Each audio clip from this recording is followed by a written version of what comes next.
want to do more podcasts about films. What is it this time? Just more of the same. Yeah, okay.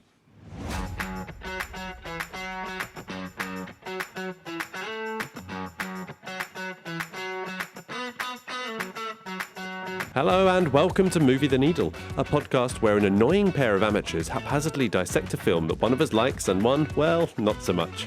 My name's Simon and I'm in our shed with my good friend Carl, where we'll be explaining our opposing viewpoints and seeing whether we can movie the needle for one another. This week we kick off 2025 with the Jason Reitman directed 2009 movie starring a jet-setting George Clooney as a corporate downsizer training a young, ambitious Anna Kendrick. Talking heads and generational clashes ensue. It's up in the air.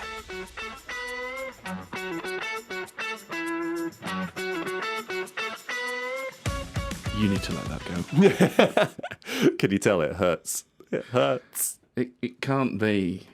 This is how you find out. Actually, do you know what? I'm quite pleased because I'm finding solace in the fact that someone finds you annoying as well. Well, I was ready for it to just be fine. me. Well, exactly. It's just like, come on. I mean, I thought it was bland enough that I couldn't even be found annoying or interesting in any way. Maybe you're just annoying by association. Yeah, maybe. So yeah, no, I'm happy with it. I mean, to be fair, it's hard to argue with. So the man has a point, or woman, I don't know, yeah, or she. Kay Thomas could be Kristen Scott Thomas, but you know, I was pretty positive about her in the Oscar special. Imagine if it is. Yeah. So. Yeah. Do you want to give the context to that? Now we've talked about. Yeah. So we've got a comment on Spotify to follow up with our two idiots from one comment, which I think is a great tagline. Yep. We've now got annoying pair. Just that. Yeah. So I do struggle with the mindset of someone who listens to a podcast and despite just going like, not for me, I'll just go find another one. I'll just leave a comment just to let them know I've listened. And you do struggle with and I don't like it. Yeah. No, it is weird. It is weird. I would understand it if there were like a slew of positive comments. Exactly, yeah. Because then there's counterbalance. Then there's a discourse. So then you can go, well, you all think that. I don't. But when there's nothing on any episode, it is a bit like, who hurt you? Yeah. But that's how you've got to take it. It's not, it's not about you. It's directly about me. Look, as I said, I'm happy that they find you annoying as well. Hey, I'm taking it as a win. Counts. Yes. It's engagement. We win. Anyway, you'll be pleased to know, Carl, finally managed to come up with a game for this one. Struggled a little bit because I'm trying to make the games, a bit more movie related and related to the film in question. Really struggled with this one, but it came to me earlier today, so we'll see how it goes. Yeah. Anyway, I know you look forward to the games. I do. I do like the games. Listen, it's been a while since we've actually recorded one of these. So I'm going to give you the bullet points of what's been going on, and we can dive into them as you please. So I'll just run down the highlights. Mm-hmm. My fence is blown down. Nice. My shed, not our shed, blew over. Well, that would be, it would have been catastrophic if it was our shed. Yeah, it's been Christmas. It has. And just a little diversion there. I want you to know that I've taken the another round approach to the Christmas period. So you've just been keeping your blood alcohol level just at very meticulously not letting my blood alcohol level dip below a certain thing. So, and I've watched some films. On the blood alcohol level, I feel like you took me along for the ride yesterday as well. I did get a little bit tired, a little bit sleepy. So sleepy, I had to have a little nap. We had a social engagement, didn't we? We did, yeah. Yeah, midday sleep. I didn't think you seemed particularly tired. I think you were holding your own. I was okay, much to the surprise of the wife. I thought it was only a steady sort of few drinks anyway. You brought some numbers up that suggest maybe not a bit beyond steady. I don't know. We got into the spirit of things, didn't we? So quite literally. Yes. So movies wise, so I've watched some. So obviously some Christmas stuff. I've missed a bullet point as well. I've been to Amsterdam. Oh yeah. We don't have to talk about it, but that should have been a bullet point. Anything of note, Amsterdam movie related notes? Did you see anything Amsterdam-y, filmy related? No, I don't think so. No. Well, it doesn't matter then, does it? Any hookers? No hookers. We stayed away in the red light district. Okay. So, You'd put in the pod notes, prostitution is legal in Amsterdam, so I thought there might be something. Oh, shit, I did put that in. What was that called? Just trying to lead you into the comment that you'd already prompted there. But the problem I've got here, right, the blood alcohol level thing, I've isn't it? completely You've written things that you can't forgotten remember. to look at that pod notes thing before making these notes. Right. So what I think I'll do is I'll do that, because I've noticed now I've dropped 3 notes in here. And once we've finished going through this stuff, I'll just do that again. Loop back around? Yeah, I'll just loop back around and do Oh, it. all right, cool. Anyway, movies then. Yeah, movies. Right, I've watched Home Alone. Yes, me too. So I'd already done Home Alone 2. Yeah, you did it in the logical order. Well, listen, it was my nephew's need, not mine. He hadn't seen Home Alone 2, so we needed to fill that gap. Yep. What's that? I've watched The Odessa File, which is a 70s thriller starring John Voight. It was pretty enjoyable watch. It was decent. Not amazing, but it's decent. I've watched The Shepherd, which is a short Christmas Disney thing. Okay, right. Any good? Yes, I like that a lot. I've watched Muppets Christmas Carol. Of course. Christmas that. Eve. Every year. I did watch that on Christmas Eve as well. Actually, no. Did we do that on Christmas Day? Anyway, yeah, I watched that with the kids. That was good. That went down well.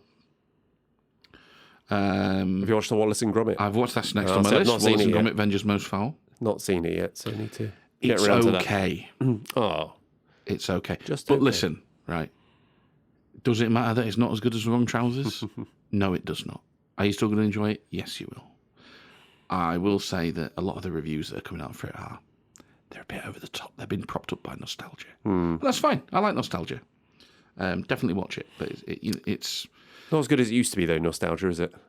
well, that's what they say, isn't it? When the dust settles, I think that one will come fairly low in the canon, honestly. Yeah. But it's a good watch.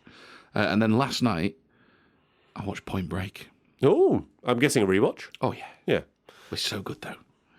And I'm assuming the original. Oh, God, not the high-octane shite that is the remake, no. Have you watched the remake? Yeah, it's terrible. So I just stay clear of it. Oh, no, it's absolutely terrible. But the original is a classic. Have you seen, right, it's directed by Catherine Bigelow. Yeah. Have you seen Catherine Bigelow? What do you mean, seen her? Like, a picture of her? What, recently? Yeah. No. She's 73. She's 73. One word. Foie. Okay. What did your gran look like at 73?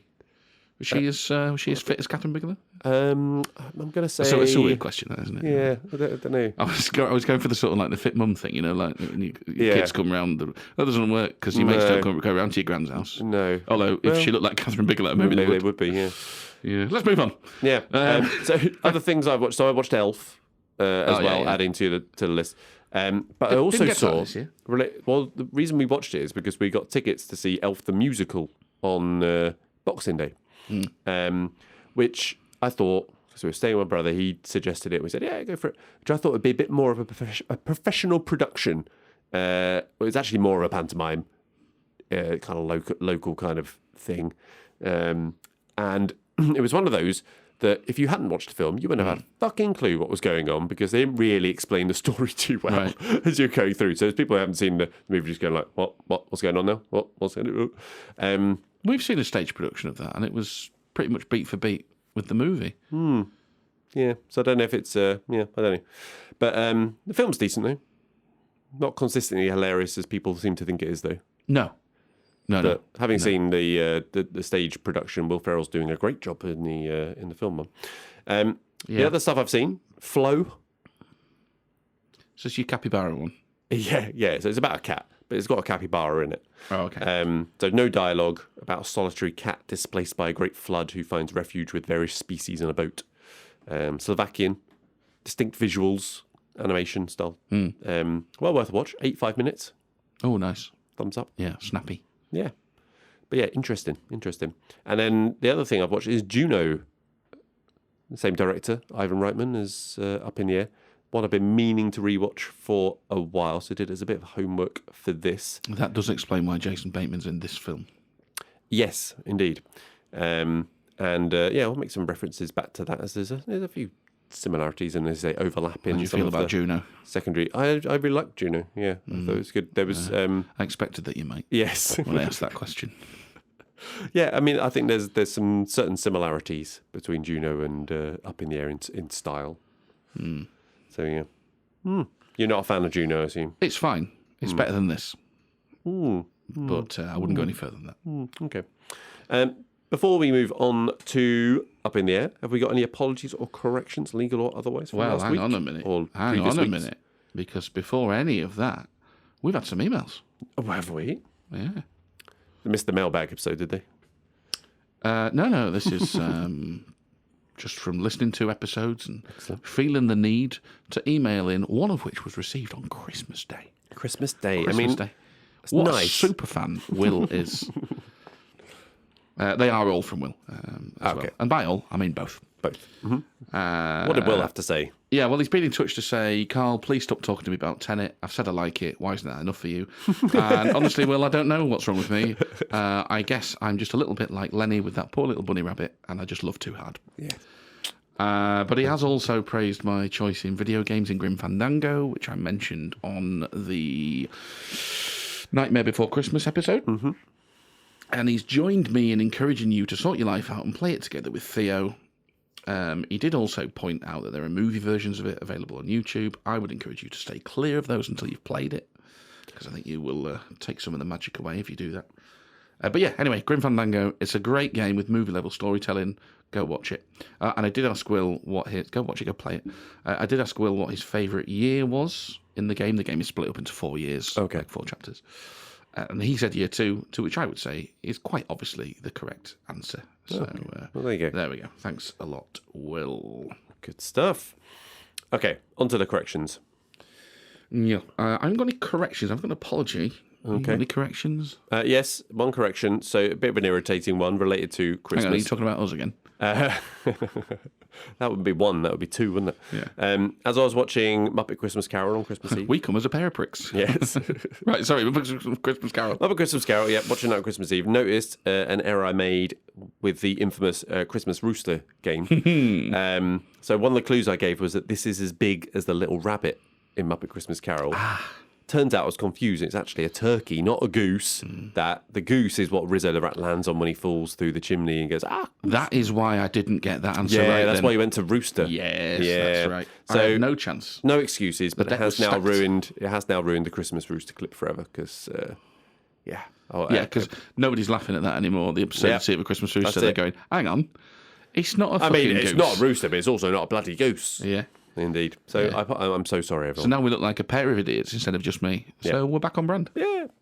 Okay, what was your apology? Yeah, well, so my apologies. Last week, our on-air quiz that Johnny sent in. Yeah.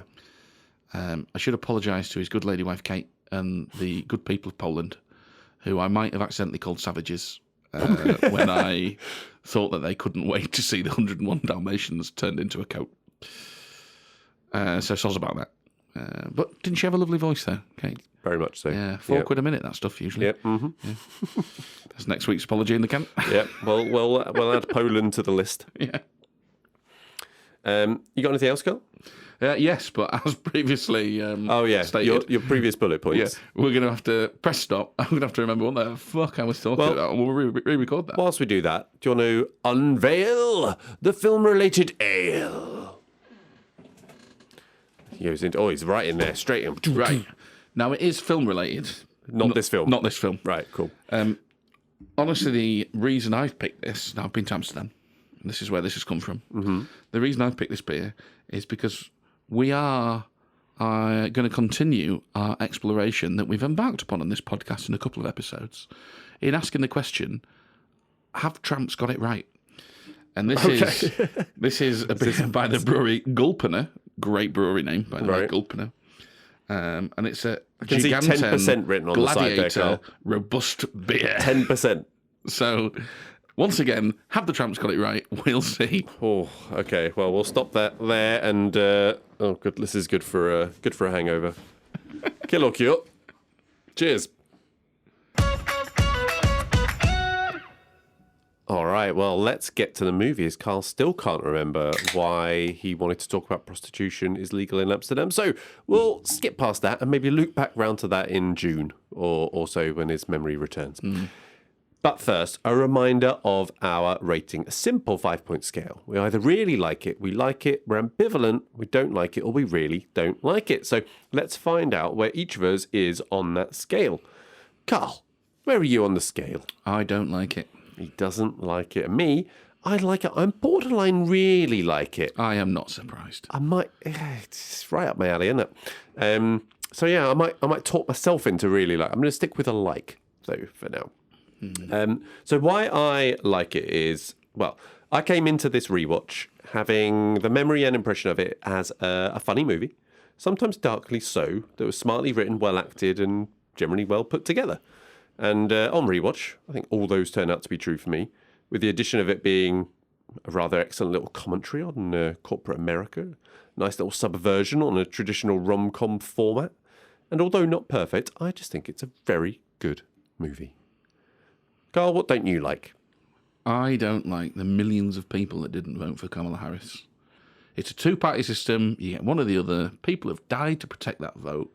Grow up and use it responsibly. And up in the air? Yeah, well, the film's biggest crime is how boring it is. If you want to talk it beyond that high level, talk about it beyond that high level, and we are going to. Somewhat the format of the thing. Yes, indeed. It can't decide what story it's telling. The pacing and the structure of it's quite a mess, and it ends up being a waste of Clooney's charms and, quite frankly, his acting ability, a waste of Kendrick's energy. The only thing I think we'll be thankful for is that it's only just over an hour and 3/4 long, and that's key because if this film has done quite well. We were talking a little bit before we came on about like ratings and stuff like that, both box office and ratings wise, and that is proof that if you get a star and you put them on screen and it looks half decent and it's not too offensive and it's not too long, people will watch any old rubbish. Because if this film was north of 2 hours, it'd be written off as a dud. All right. Okay, let's talk about the cast. And we'll kick things off with George Clooney at the top, playing Ryan Bingham. And from your little intro there, sounds like a fan of Clooney generally. And decent performance in this for you? Well, he's very charming. Very charming. That is just Smooth, George Clooney. Charming. Yeah. I would probably say I think issues with this film are in production and plot. So this criticism isn't probably isn't really for him, but I feel like he's a better actor than what was put on screen in that third act. I thought it was a very, very, is that it? That's the extent of your turnaround, is it? And I don't think that's his fault because I think he's better than that. But charming aside, I'm just like, meh. Yeah, I think he used his George Clooney-ness to good effect. As you say, it's very, very smooth, very charming, as you say. I think he delivers the what I consider to be quite clever, smart dialogue at times, very nicely. And he was Oscar nominated for this. This film got a bit of love at the Oscars, which is baffling. It did. And what do you think about Ryan Bingham as a character name for George Clooney? Is it fit George? No, he can't do Ryan. He's too old looking for Ryan. Ryan's a young man's name. Yeah. Any recasting of the names that you would call George Clooney? George? Clive. No, he's cooler than Clive. He's cooler than Clive. Although Clive Bingham... Clive Owen, come on. Has got... Clive Bingham. Yeah, that's got a bit more of a ring to it than Ryan Bingham. John. You go John. There we go. Okay, Anna Kendrick. Natalie Keena. Yeah. In general with Anna Kendrick, I find her to be endearingly annoying. Endearingly annoying? Yeah. You mean just across her catalogue? Yeah. Yeah. Because she's annoying. I find her annoying, but then I was like, oh, but you're so cute. Like a little chipmunk. Yeah, exactly like that. I'm sort of similar to my Clooney note. She's wasted in this. I think it's a missed opportunity. She doesn't have enough to do. And I think that is... I'm leveling that more at the production and the plot than her performance. Yeah, I thought she was excellent in this. Does a really good two sides of the coin of the characters. You know, she's got that sassy, confident trailblazer, bit of a quite strong female character. You know, fights back with the smart mouth, but underneath has that emotional fragility of a young girl who's kind of fighting for a life she dreamed of that's slipping away. So strong that she followed a boy to Omaha. Indeed. Yeah. Yeah. Well, That's strong, you're talking about. No. well yes, but she after something else in that. Yeah, okay. So yeah, I thought she was excellent. I think her career is kind of interesting as well, isn't it? Because she went basically from Twilight to this. She was like a secondary character in Who's she? Twilight. Never Seen it, but sister of someone or other, I think. Right. And then straight into sort of this as her first sort of major supporting role, Oscar nominated as well for it. But I've seen her in. I feel like after this, I expected her to do more. She's a bit voice acted. Yeah, she's done a bit of voice. She did Pitch Perfect, the Pitch Perfect trilogy, and she's very good in Pitch Perfect films, particularly the first one. I've seen those once upon a time. And she's in Drinking Buddies as well, which I know you're she's big, decent in that. Yeah. big fan of. But yeah, I don't know. Felt like she could have like gone on and been, I don't know, really really big. But I know you never know whether it's like agent stuff. She just needs to get a better agent. That's something I think about Jake Gyllenhaal a lot. Whether it's her choices and she's only attracted to certain projects, or whether it's just the machine that is Hollywood fucking people over. You don't know, do you? But yeah. Yeah, feels like she's got the dramatic chops. She's got the humour and comedy side of things as well. She could kind of do anything, but I don't know. She's been in a lot of films, just nothing that really jumps out, particularly. This is probably the highlight for me, anyway. Return of Vera Farmiga. A friend of the pod, of course. Yeah, back from her departed days, playing Alex. Yeah. And I sort of thought, whereas in The Departed she was making the best of a very underwritten role. Oh, mate. What? Go on.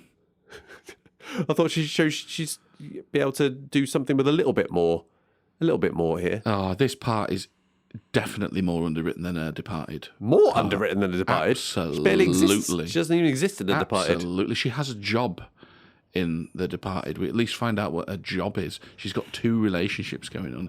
Here, we find out so very, very little about her, right? And don't get me wrong, I have the same note as I had in The Departed. She's fine, and your brother put this really well about her. She's doing a lot with very little, right? She's doing that again. She's playing sultry and confident very well, but the film doesn't give her anything to do and then makes her look like a cunt at the end. Again, that's more of a production note, but I think she is yet again being given a bum character.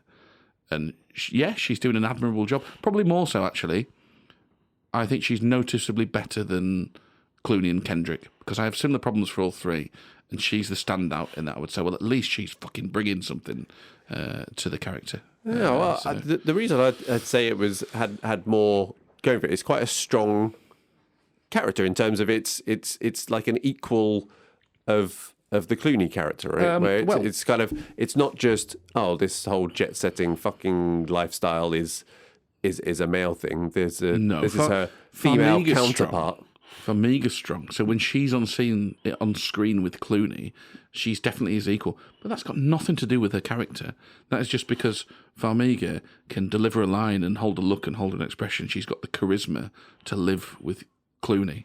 But we know nothing about Alex, whereas we're treated to obviously a lot about Ryan because he's the centre of the movie. Just because she's living with him on the screen doesn't mean that the characters are strong. That's performance. And again, that's why I say I have similar problems with all 3 of those characters. Actually, I would say Farmiga is the stronger performer out of those 3. I don't know. I found that her performance, she gave an equally smooth, sexy, I agree. three-dimensional performance. I agree with that. I'm just trying to pick apart the difference between performance and character. I think the character's shit. I think the performance is good. Okay. Oscar nominated as well. Fair enough. For this one. Interesting. 2 supporting actress nominations for the same film, which you don't often see because they often try and try and push one. I mean, neither of them won, so maybe that's why they stopped doing that. I can't honestly see. I see the nod for Kendrick, but I can see that. You just said she was better than both of them. No, Kendrick. I can't see the nod for Kendrick. But I can see that Farmiga is bringing something. I can see why you'd want to reward that. But yeah. Fair enough. Okay. How about the minor characters or more cameos? Well, I've only written one down. Oh, who'd you go for? I've just gone for the biggest name, in Jason Bateman. Oh, yeah. As Craig Gregory. Craig. Why can't Americans say Craig? It's weird, isn't it? I don't understand it. Because his name's Craig Gregory, which basically they make it sound like Greg Gregory. Craig Gregory, yeah. Strange. But how can they not say Craig? I mean, it's spelt Craig. Like Craig. Like, are there not other words that have AIG that they are able to That's a good question. That's good. But then English is so like inconsistent with word pronunciations, isn't it? It's a mess. Before I give you my appraisal on Jason Bateman, when Jason Bateman's name popped up in the pre-film credits, my wife just went, "Oh, the serial killer." What? I don't understand. Jason Bateman, the serial killer. Jason Bateman, the serial killer. Yeah, me too. Okay. Yeah. Turns out she meant Patrick Bateman. Oh, okay. Yeah, who I also had to point out, that's not real. Not real. Yeah, that's not real. Just a character. Patrick Bateman. Maybe they should start doing that. They just start casting characters as actors in other movies. Yeah, Craig Bateman, the serial killer. Oh, yeah. What? What do you mean? I thought I was just missing something then, and I was meant to get the reference. But okay, no. You looked as blankly as I did. Yeah, Patrick Bateman. So Jason Bateman. I mean, again, you can level this at production as a production decision. He's incredibly out of place in this movie, right? He is supposed to be the comic relief, and Bateman is doing his particular brand of comic relief, right? He's talking on the phone about having his first shit in however long, to Clooney, right? Mm-hmm. He's been Jason Bateman through and through, but it's just weird. Like, it absolutely doesn't belong in this film. You could level that at Bateman, because you could go, Jason, it's not that sort of film. Dial it in. You can just act a straight role. It's kind of his thing, though, isn't he? Exactly. He does a particular thing. To me, and like I said to you with the Juno, that's why he's in this movie, because he's friends with the director. I know a guy can do this. We're going to get Jason in this movie. We're going to write a part for him, whatever. Just go be yourself.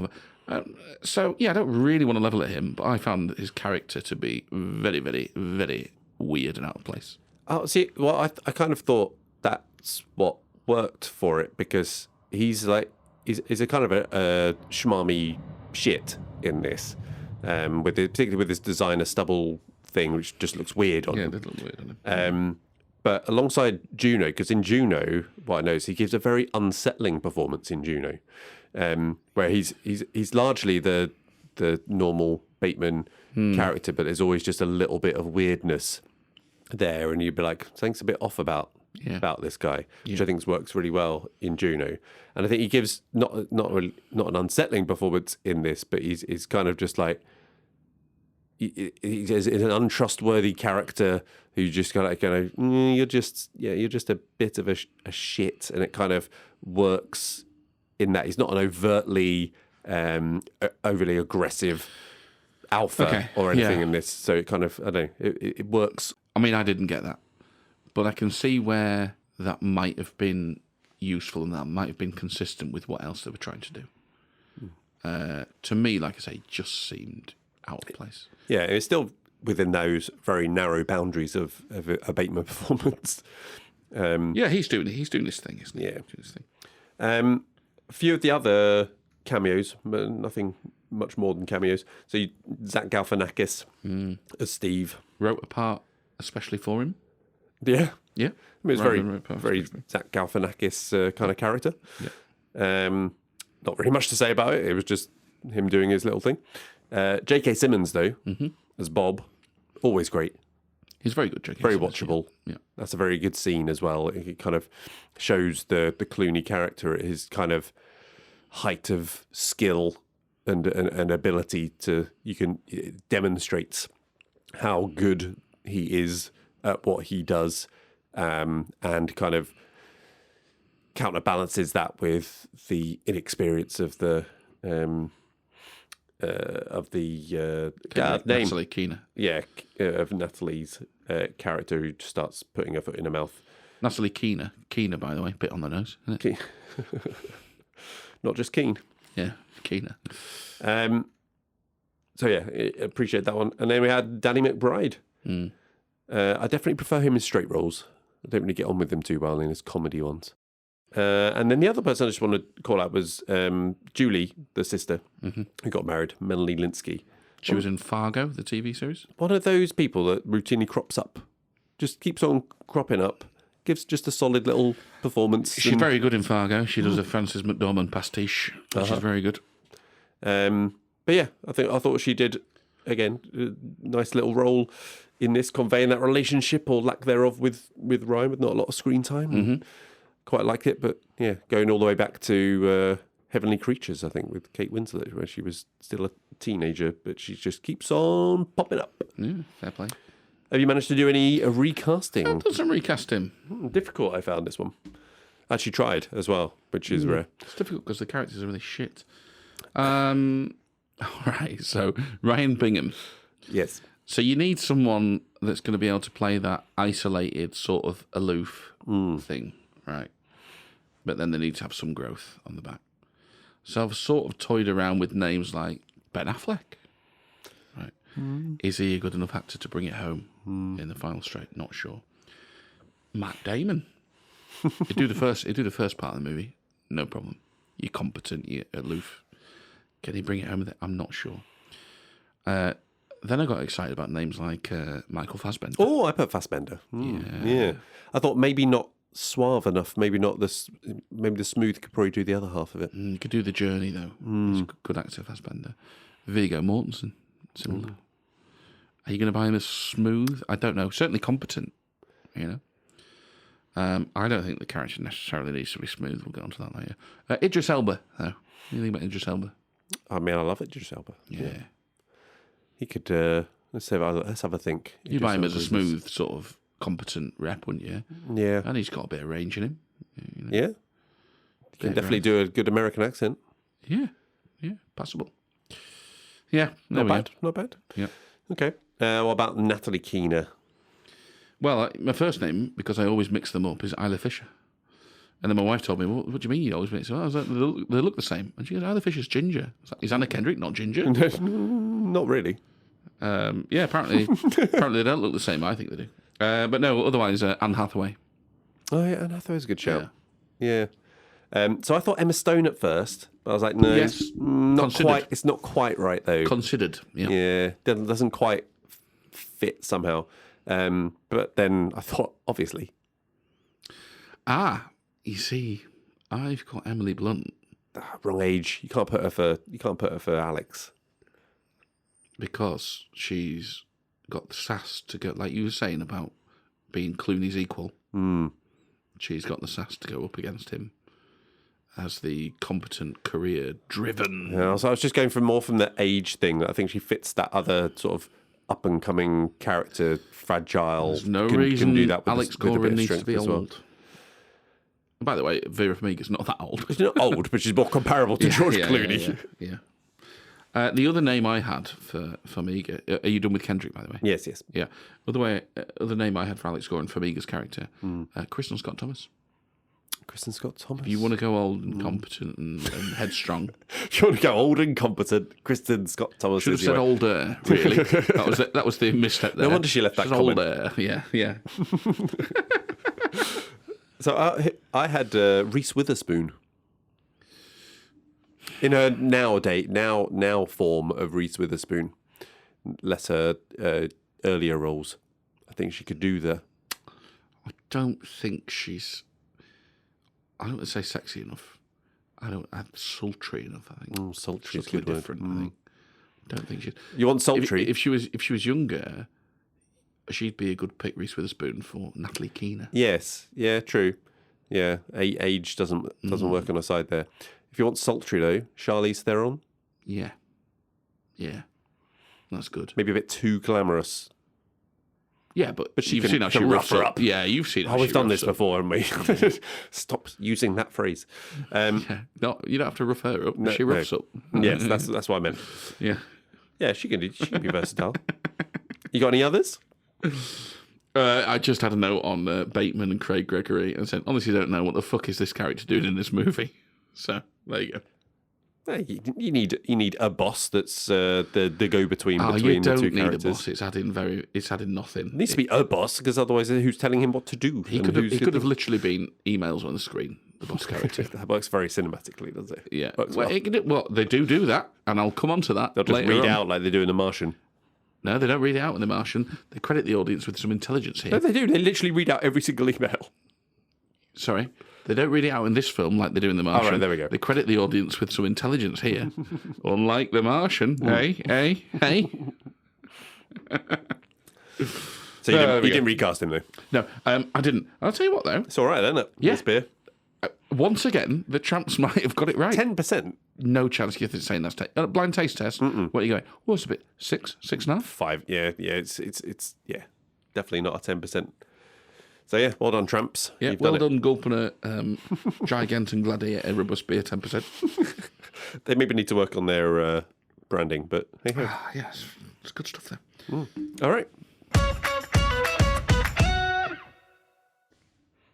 Okay, let's skip on to production. And we start, as we usually do, with the director, Jason Reitman, son of Ivan. Is that a thing? Do we usually start with the director? Yeah, I do. Yeah. Yeah. Well, at least recently. I've not picked. Right. Oh, right. Okay. So as we recently do, as we usually do. Yeah. When does recently become the usually though? How many Indeed. podcasts? Do you think? Right in. Discuss. Yeah. So you familiar with Jason Reitman? No. More his dad. Yeah. Yeah. Ghostbusters 1 and 2. Yeah. And what did he? He's already done. He Also done a directed Ghostbusters something film. that I really liked. I did check earlier. Ivan. What's his? Yeah, Ivan. What's his major credits? So I know mainly for Ghostbusters 1 and 2. Mm-hmm. But I mean, there's an easy way for us to find out, of course. And of course, he will tell us as I stalled seamlessly. This is Movie the Needle classic. Was it Stop or My Mum Will Shoot? It wasn't that. That's Sylvester Stallone, isn't it? Heavy Metal? Oh, that's a producer. Yeah. This isn't stuff he directed. Come on. He's directed 23 films, Carl. So take your pick. We could be Draft Day. I didn't mind that. It's silly, but I didn't mind it. Yeah, I mean, I'm a big fan of the NFL thing. It was a bit like... okay. Oh, Kindergarten Cop, he That did. was it. And Junior. And Twins. Did he do Twins as well? Yeah. Did he? Don't think he did. It's on my... Oh, he did, yeah. Sorry, it was a bit earlier. He did Twins, yeah. So there you go. So he had a bit of an Arnie fest. Yeah, great stuff. Yeah. He's a good lad. Right, Jason. Load of Yeah. So, just a selection of his other movies, chronologically. Thank You for Smoking. Seen that? Seen it. No, I have seen it. It didn't leave a lasting impression.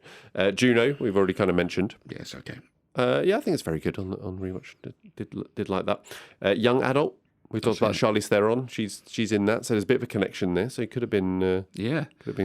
Could have been in there. I think that was decent. Again, didn't blow me away or anything, but good. Labor Day. Have you seen Labor Day? Nope. That's Winslet and Josh Brolin.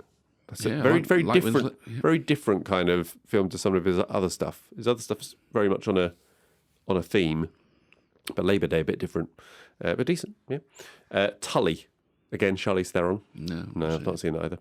Ghostbusters Afterlife.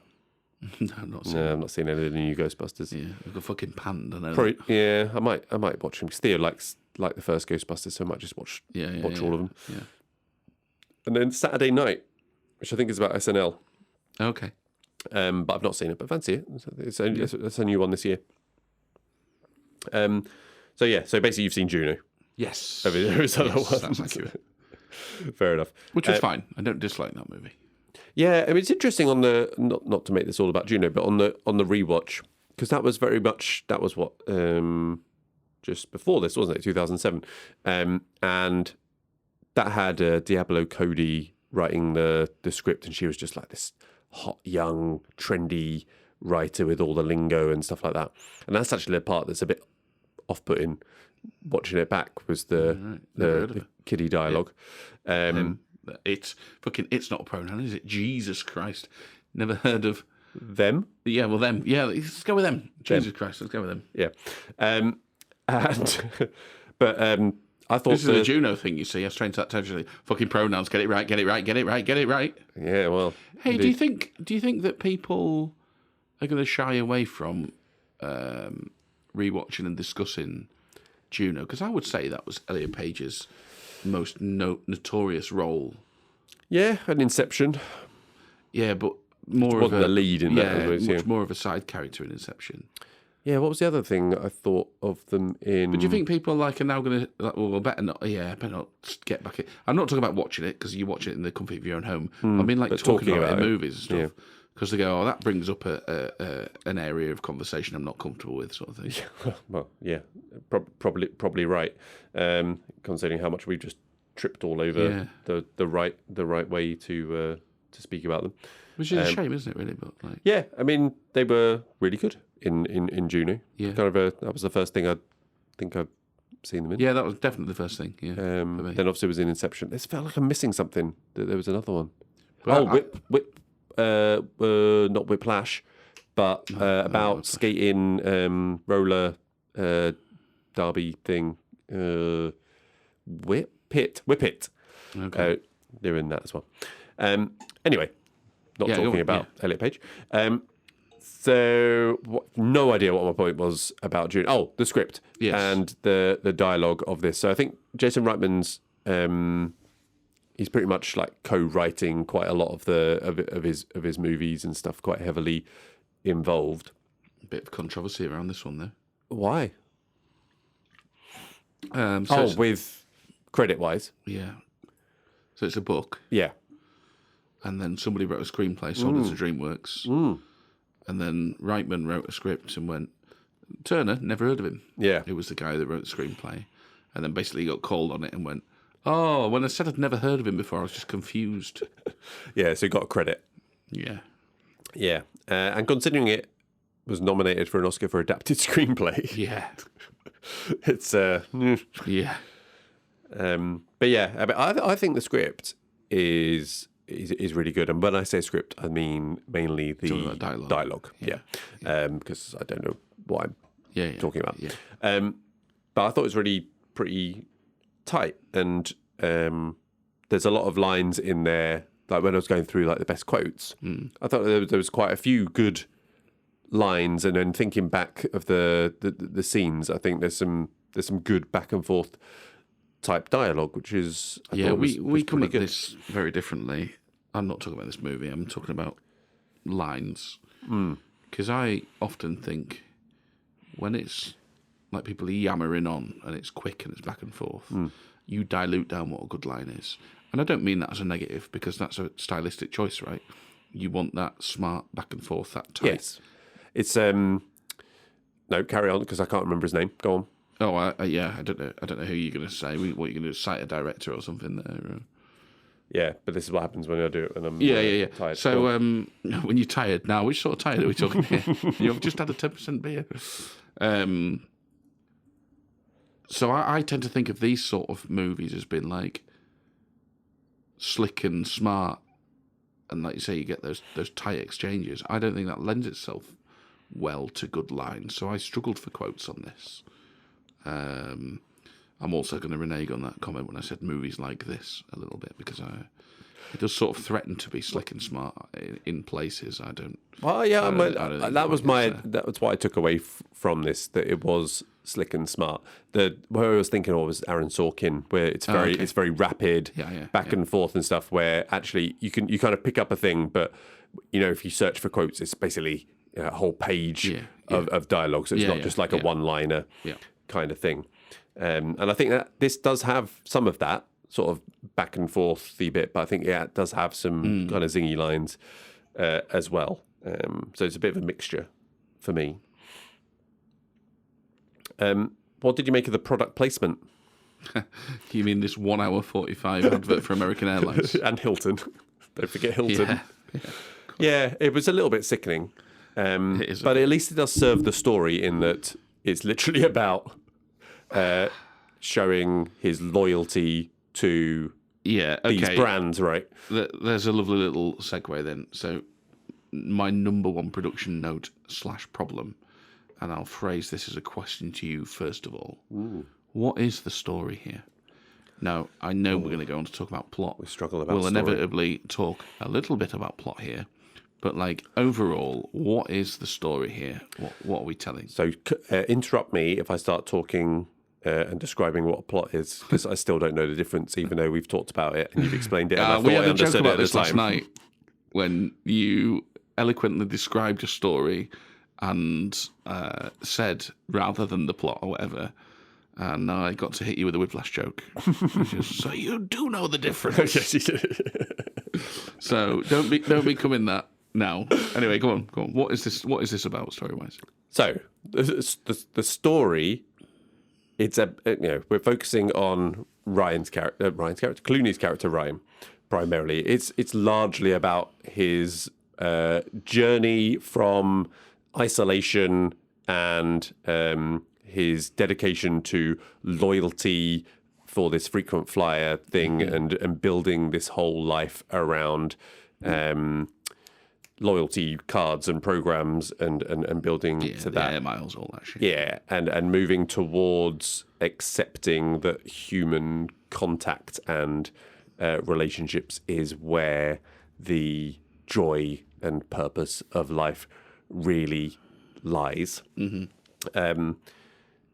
And so, I think that's generally the sort of broad story. But then you've got commentary on corporate America and things around that, the sort of generational clashes as well, and then expectations of your life versus what it turns out to be and how you deal with that.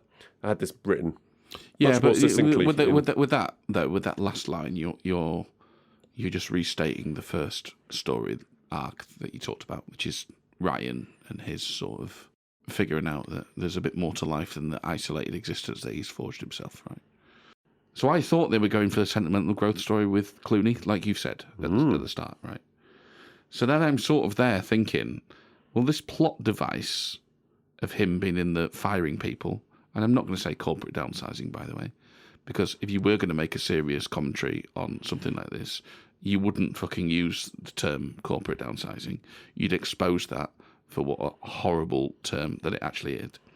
I thought this plot device was a really odd choice, because there are other jobs we can give him that mean he's isolated and he's on the road a lot.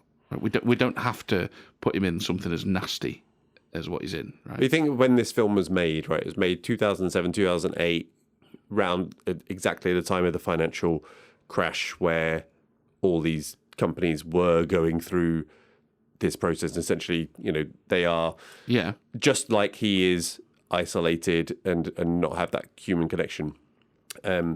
Contracting out firing of or making redundant your loyal employees, which a lot of them are in this, is very much that arm's length. Look, we want loyalty. It's loyalty, but we want it one way. To me, I'm going, well, that's weird, because that doesn't really work with us needing to like this guy, right? And I read a bit about what Reitman had to say on it. And he said, if you're going to make a movie about a guy that fires people for a living, and then he went on to say why George Clooney was such a good... And then he also said that he wanted real people for this movie. He didn't want actors. So he put out an advert saying... Yeah, people who've recently been fired. I'm making a documentary. And he said, I'm making a documentary because I don't want actors to apply. Come in and talk about why you got right. So he's really going hard after the firing aspect, the firing. So it's more than just a plot device, right? He wants this to be the story of the movie, right? And then he also says, so he's wedded to that idea of it being set in this world because he wants that to be the story of the movie. Then he also said, had he not got Clooney, he said he wrote the part specifically for Clooney, he wanted Steve Martin. Because Steve Martin's older, he would have rewritten the part and he would have given Steve his Lost in Translation. Right. Right. So then that tells me, but he is also wedded to to the, I'm going to say schmaltzy, because I don't think it's very good, but you could say, being kinder, you could say he is wedded to the sentimental growth arc of this, right?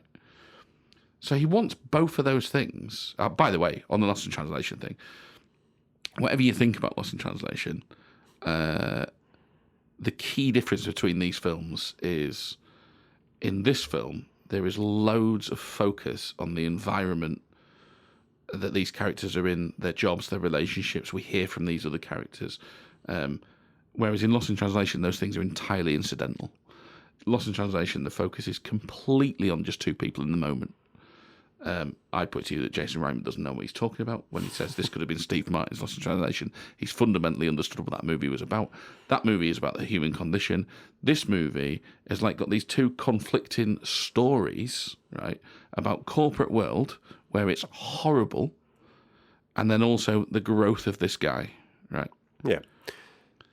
I don't think it works as a story thing. I do not think it works. Couple of things. So a couple of things you mentioned there was him getting the real people and filming them, talking about their real experiences. Yeah. That is one of the things that I would have changed, because I don't think it works. Because one, it is it kind of takes you out, because it's kind of bookended with those, right? It kind of leads with them, and then it has it at the end. But then you plant in immediately after these real people, Zach Galifianakis, who is very much not a real person, and his character is not real, and that juxtaposition sets you off immediately, going like, well, it doesn't feel connected. Why are you showing me? Like, there was basically a documentary part, and then now you've gone into this. So I don't think that was a wise choice. I think the reason that he was doing it seems to be that it was going through. The film changed, right, from when it was originally conceived. This was going to be done before he did Juno, and then the financial crash happened. So then he was adding in, I think, more about the corporate downsizing, mass redundancies, that side of things, as a, if you don't want to say commentary, then at least it's a representation of what was happening at that time. And feeding that back, so it's set in the time that it was made. Yeah, but that's like saying, "Oh well, I had to make a shit film because that was what was going on at the time." Like he could have made. Look, shit is my opinion, of course it is, right? But like he could have made a different choice. Because the corporate bit is where he is using that as essentially a device for his empty target of just accruing 10 million miles for whatever reason, regardless of what harm he is doing to as part of his job, right? He's not focused on that. His primary focus is just on self-serving, living in his own little world, regardless of what he's doing to these people. He's being a vessel for delivering horrendous news in a comforting way, or a way that makes them feel like they're softening the blow, as it were. I don't know. I feel like those scenes are the ones where he's sort of learning something. They're all with the women, be it Kendrick or Farmiga, right? And it's all through the lens of personal relationships. Mm-hmm. It's not a commentary on the corporate stuff. Now, look, you're extrapolating it out to be one. I don't know. I don't see it. The feeling I got from this movie was that, and this is consistent with what Reitman says about it, we're supposed to like George Clooney, right? And I think, therefore, the movie fundamentally fails on delivering any sort of meaningful commentary on that side of things, which is why the first time I watched it, certainly more so than this time, I thought it's not about that at all. This is all about the sort of the schmaltzy, sentimental arc of it. And I'm just left going, well, that's an odd choice to include this plot device, because that butts up against this thing. Mm-hmm. I don't see it as either. I guess you could argue this two ways. I don't see it as either being that deep, right? Or you might go, no, it is that deep. Because I go, well, it's not good enough then. It's not executing things well enough to make me think about those things. And I think it sugarcoats where it shouldn't do if it's serious about making a commentary on those things. So I think that the couple of bits that I called out relating to so you've said schmaltzy and sentimental. I don't actually think it is schmaltzy and sentimental. I didn't found it. I thought it almost teased at going down that route before subverting that a little bit. Now it does obviously deal with him having to have a change in mindset towards that connection. But from the corporate commentary bit, there's yes, the large companies that are making large masses of people redundant, but there's also that push generally towards a less personal, technology-centric approach, right? So that's from Clooney's company. Yeah, you mentioned as well. This generational thing as well. Yeah, exactly. So there's, people who of an older generation who value face-to-face time and all of that. And I think as you get towards the younger generations, a lot more of their interactions are happening on a technology-based interactions, and those face-to-face meaningful connections are less of a priority. I think that seems even more prescient now than it probably did, 15 years ago when this was made. And then the other thing was the loyalty and valuing loyalty. So it's not that the companies are letting people go. They are wanting loyalty one way. They're not showing any loyalty the other way. They can't even let them go in face-to-face. They bring in essentially a faceless, smooth person to ease that. But the big hotel and the airline brands who do reward and factor in loyalty, and that's the only real loyalty that's shown with Clooney and others, where if you're spending money with them and you're getting rewarded, then that is the loyalty that counts, not the the loyalty you've bought. Yeah. That was. I think it's I get confused with story and things, but I think my general view is that you can be telling a story, and the setting for that can be doing other things at the same time. So setting a story in that world allows you to make some level of commentary on things, whereas you could set it in a completely different world, and although the story and the message would be the same and you could do it in a different way, it wouldn't allow him to, as what his intention was, which was to have some level of commentary on corporate America. But no, I know what you're saying. For me, it didn't deliver those things. I talked earlier about how it sort of threatened to be good. I mean, it does look very good, by the way, I'll say. Well, you say it looks very good. I mean, it does look very good. But what I found was that there wasn't like shots, where you're like, oh, that's a nice shot. Oh, yeah, there wasn't anything that really stood out. There was only one that I can think of where he was like, there was almost like a silhouette against a giant plane in the window. Yeah, I know what you mean. But it does depend on what you mean by good. So there was a bit of a deliberate approach in that they were constantly showing cities from above, right? Mm-hmm. So as you would experience them flying. Mm-hmm. Yeah, so you would get that a lot, and I quite like that they sort of show that, because that's obviously a window into how he views America. I thought it was generally pretty slick in the way it was put together. We see nice bits of him methodically moving through his life, like with the suitcase. And all I love that shit, by the way. Yeah. It gives me a proper boner just watching like really polished. Yeah, it's processes. Like competency porn. Oh, yeah, no, I'm with you. And there's a couple of scenes that threaten to be like, oh, if this is the movie, we're on to a winner here. So there's one where they're going through the security at the airport, and he's going like, Asians were there. Bingo, and then, Asians. Yeah, and then he's obviously snappily sort of explained, well, we don't want to be behind them because we don't want to be behind these guys. They're about to get randomly selected for screening and all the rest of it.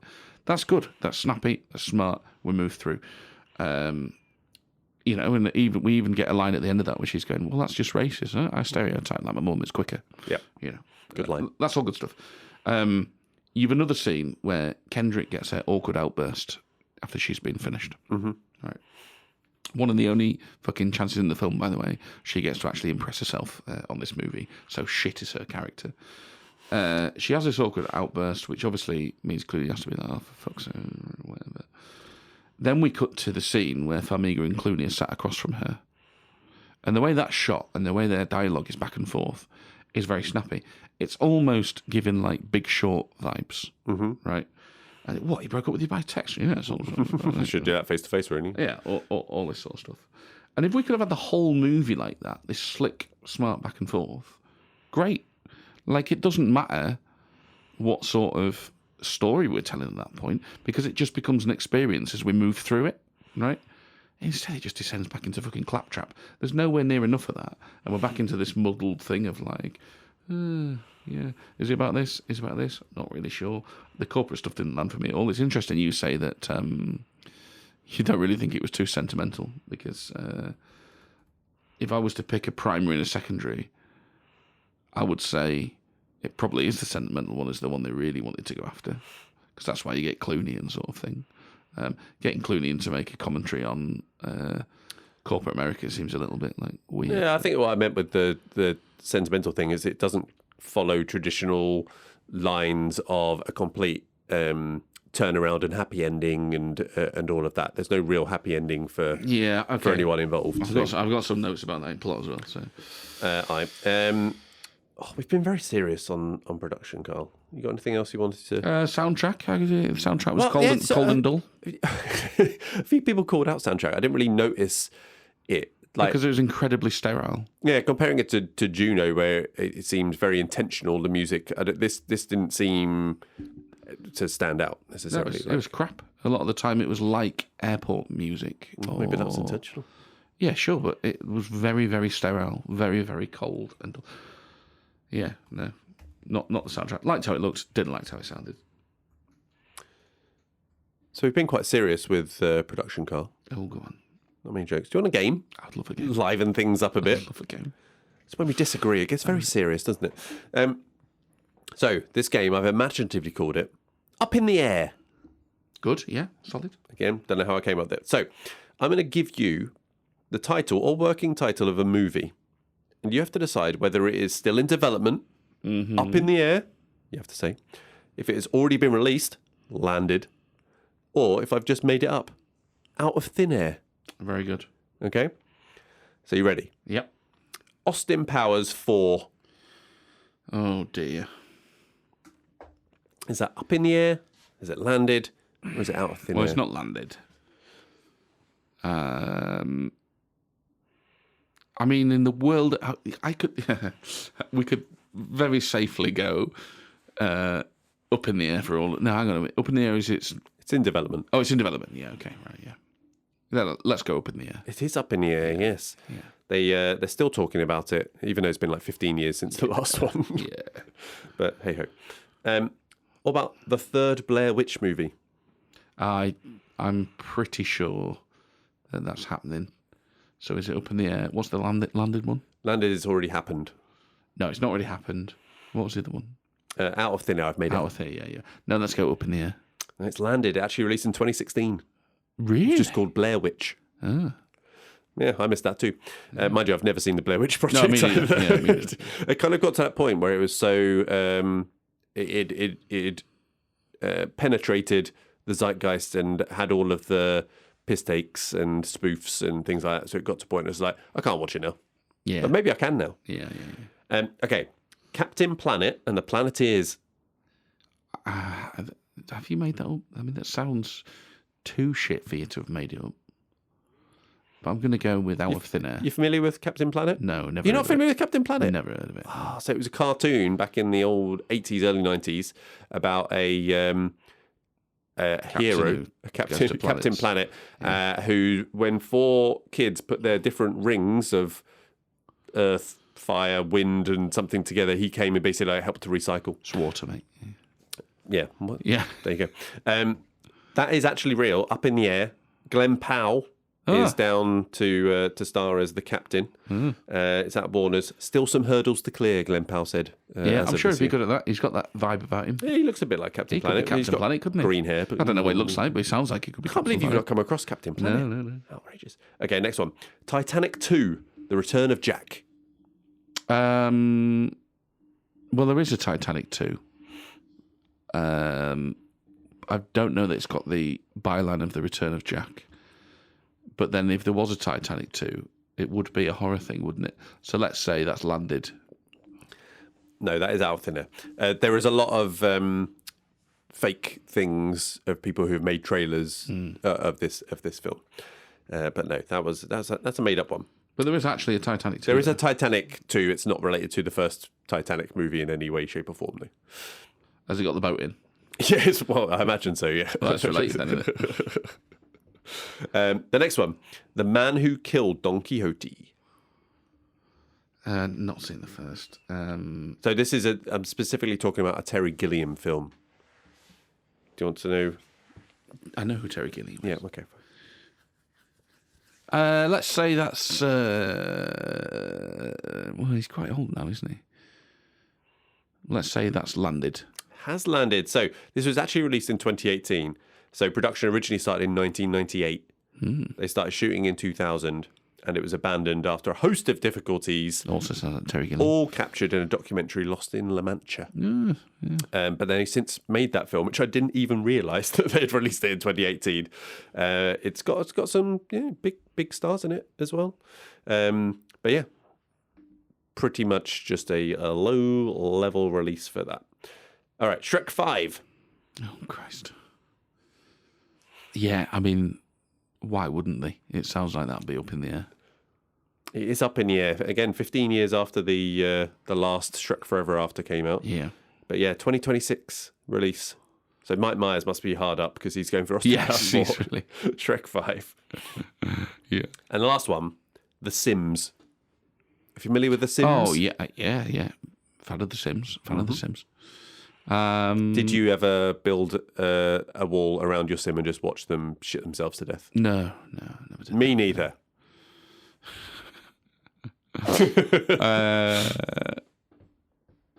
No, I mean, yeah, IP movies are all the rage.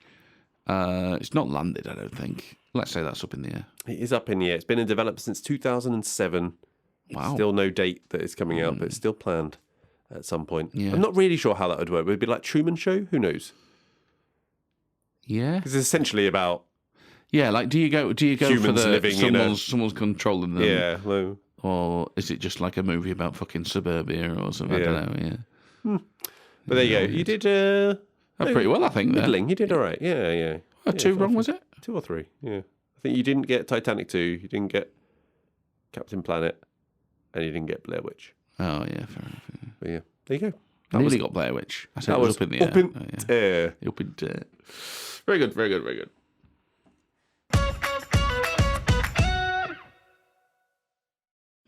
All right, let's move things on to the plot, which we've already kind of covered a little bit of, as Carl cracks open a Guinness Oh, dear. to go through. Oh. A Guinness which Carl put in the freezer and now won't pour out of the glass. Well, I mean, it will. It's just a bit sort of lumpy, you know. This is a very... This is 10 minutes past perfect. This is exactly how you pour a Guinness. You shake it out. Yeah. You really got to shake that Guinness 10 minutes out. past perfect. That's Oh, what that looks horrible. Oh, that looks like curdled. Oh, that doesn't look it nice. tastes good, though. Cool. That's what he said. Good stuff. I'll leave mine for a little bit. Let it warm. Stick it between your thighs. Indeed. Okay, plot. Look, just to pick up on something you said, we've been very serious. I should say, I've said a lot of serious things. I don't really hate this movie. I don't feel that strongly about it. We just are obviously disagreeing on what it's doing. And I say that now because I'm going to say again some strong words in the plot section. That although I do believe, I'm not losing any sleep over it. So, yeah, Hey, look, I just don't like it. One of us mate. needs opinions. I just don't like it. So, no matter what you say, I quite like Isn't that a song? the plot. Probably. So, we talked about the story already. Yep. Talked about how I don't actually know the difference, or feign not knowing the difference. Yeah. But I think there are a few things going on here, right? So there's the first thing is the man at the top of his game, threatened by a young upstart. Everything you think he holds dear being taken away from him. Yeah, and it is genuinely interesting that you picked up on that because I absolutely didn't. For me, there are only really 2 through lines here. And the generational thing was not one that I noticed. Yeah, and we got the romantic side of things. So there's his cold, icy heart is being melted by Vera Farmiga character, with a lovely little subversion at the end, I thought. Again, I would say I know you didn't like the character just being made out, shallow character being made out to be a cunt, but no, it's not that. It's that I didn't see the romantic side as having much of an effect on him. It's like cause and effect, I guess. I just saw it the other way. I was like, now he's learning that there's a bit more about life, probably through the experience of being with Kendrick and that sort of thing. That's leading him into going, oh, maybe there is a bit of it. I didn't see that as Farmiga's character doing that. Yeah. Well, the way I saw that is that he is, it's not absolutely stated, but he is living a life of one-off fling / revisited over between long periods of time of the occasional revisit. That beer looks so horrible. It looks nearly perfect except for that weird half-inch below the head, which looks like curdled Baileys. And on that, by the way, I've got a bottle of Baileys in the house that is 10 years out of date. Wow. Unopened. Impressive. So, might give that a go. Well, no. Don't really like Baileys, but I'm now intrigued to see if it's still okay. I do like Baileys, but I don't like... Yeah. Do you want it? I've got 2 bottles in the house, it's fine. What was I saying? Jesus. Right. I don't know what we're doing. What are we talking about? Films. Yes. Movies. So, George Clooney, what was I talking about? Character. Oh, right, yeah. So, he is... I think we're meant to think that he's having these sort of one-off things or intermittent, just little flings, like with when he comes back to his house, his flat, whatever, apartment, and then his neighbour's there, and he's basically like, hey, I fancy coming over. She's like, oh, no, actually, I'm in a relationship. No, he's like, oh, yeah, well, that's fine. And you imagine he's essentially living life like this, where he has the occasional hookup, the occasional revisit, whereas this Vera Farmiga character is one that he's constantly going back to over time, and they're kind of building this relationship and spending time together that isn't just in the bedroom kind of thing. And I think that, coupled with the emergence of this character, Keener character, and then his family side of things, where he starts to see his sister and husband and stuff, all of that kind of comes together, where he starts to go like, oh, yeah, I have been spending a lot of time with this woman who is like a perfect match for me, and that she has the same view of things. So actually, maybe, yeah, I need to follow up on this.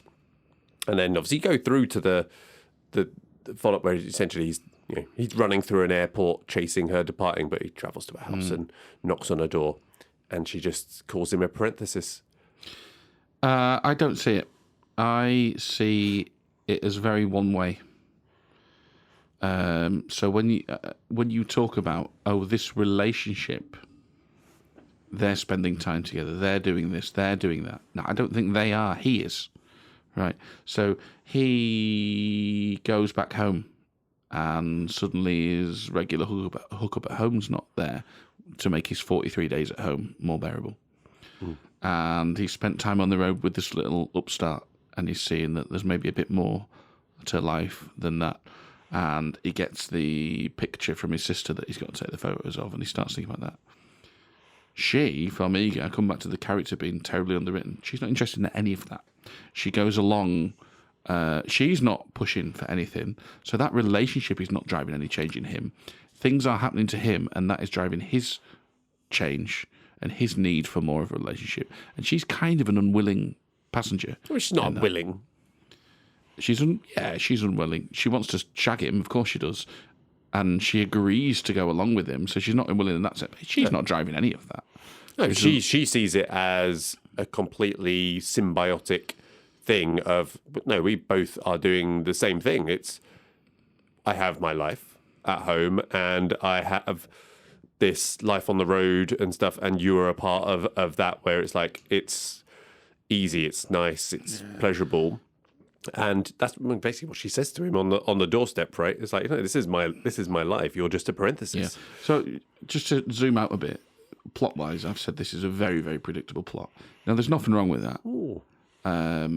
But I think from the fucking get-go, which is why I think this film is so much about the sentimental arc of Clooney growing. From the get-go, you go, oh, okay, we've got Clooney. He's lonely or arrogant or whatever, cut off in a corporate world that he's done to himself. He's going to find out from this little upstart there's more to life, and he's going to end up like coming full circle and sort of that growth. The only plot twist that I can think of is that Farmiga turns out to be a cunt. Yeah. Right. But even that doesn't really change Clooney's arc. Because, okay, it's then not a traditional rom-com where they end up together, but it doesn't really change his arc in that the point is he goes from cut off and isolated to realising that there's more to life and he's going to embrace it. Yeah, that's fair. And it's fair. And there's nothing wrong with any of that, right? I would have, if it was done well, perfectly, enjoyed that for what those sorts of films could offer. I just don't think it is. Yeah. The other part is sort of the, I want to say buddy comedy. It's more like an Odd Couple, right? With Ryan and Natalie being, kind of put together, forced together, two very opposing views and approaches, and you kind of see what happens. And you mentioned in the production that there are a couple. I think you mentioned one of the back and forth where it's the two of them versus one. I think there are quite a few of those occasions spread out throughout. When they're sitting down over dinner where he's ordering all of the food to maximise his expenses, when she has the breakdown in the hotel, when he ends up falling in the water by the sea, they have another, back and forth on it there. So there's a few different ones, even when they're talking on the plane, when she's assaulting her keyboard, they have another back and forth there with some clever lines. So there is a fair bit of it. And then that's not to mention the back and forth that they have when they're doing the firing of people as well. I mean, I agree with all of that you've just said, except the idea that just because that's happening, that means it's good. So when I am talking about what this movie could have been, and I did genuinely like that scene where they both sit her down after a breakdown and go, well, we all fall for pricks. That's part of the appeal and all the rest of it. I genuinely enjoyed that scene. I did think that was good. All of those other ones that you just described, yeah, they're happening, but they don't hit that height. They're not as snappy, they're not as good, they're not as slick. If they were, we might have an enjoyable movie on our hands. For me, yeah. But I agree with you, they're happening. There is a bit of a buddy thing going on there, and I will talk a little bit about that in changes. Okay. So we've already talked about airport security competency porn. People are dicks in airports, aren't they? But I just love that perfecting a procedure. Very satisfying watch. Very happy with that. Yeah, very good. I also enjoyed the initial meeting in the hotel bar between Ryan and Alex, where they're essentially flirting with loyalty cards and miles and that back and forth there, another back and forth that I thought was very good and smartly written. I also enjoyed their post-coital planning their next hookup with calendars and locations, trying to figure out where they're going to be roughly in the same place. Could they push things? Could they make that work? I thought that was good. And I also enjoyed the little role play where Ryan completely schools Natalie, right? Where she's saying, okay, well, let's role play you firing someone on the screen. And then he just gets up and walks away and throws all sorts to essentially prove that he is top dog. I do think, and this taps into something you said, I think, in production, I think the pacing's really weird. I don't think it is as woven as you were making out. I think nothing really happens to George Clooney for an hour and 15 minutes. And in an hour and 15 minutes, the film essentially bins off Anna Kendrick's character. And I know she comes back right at the end. We get a little scene to tie up that little loose end. With the suicide? Yeah. No, not even the suicide. It's when she's having her interview for the other job. Right? Oh, right.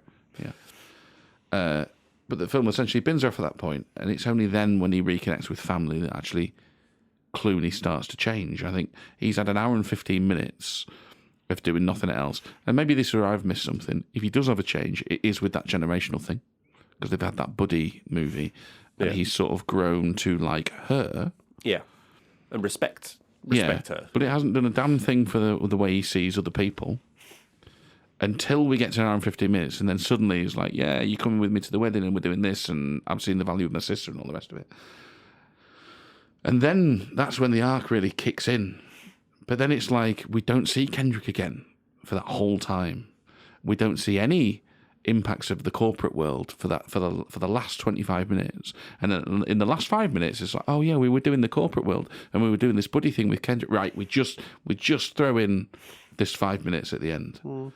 And that was another thing that just fed into like, this isn't a long movie, but fuck it, it's muddled as fuck. It can't quite decide as to which way it's going. And the pacing of it's weird because we do a chunk of that and nothing really happens except maybe that bloody thing, and maybe I missed that, its significance.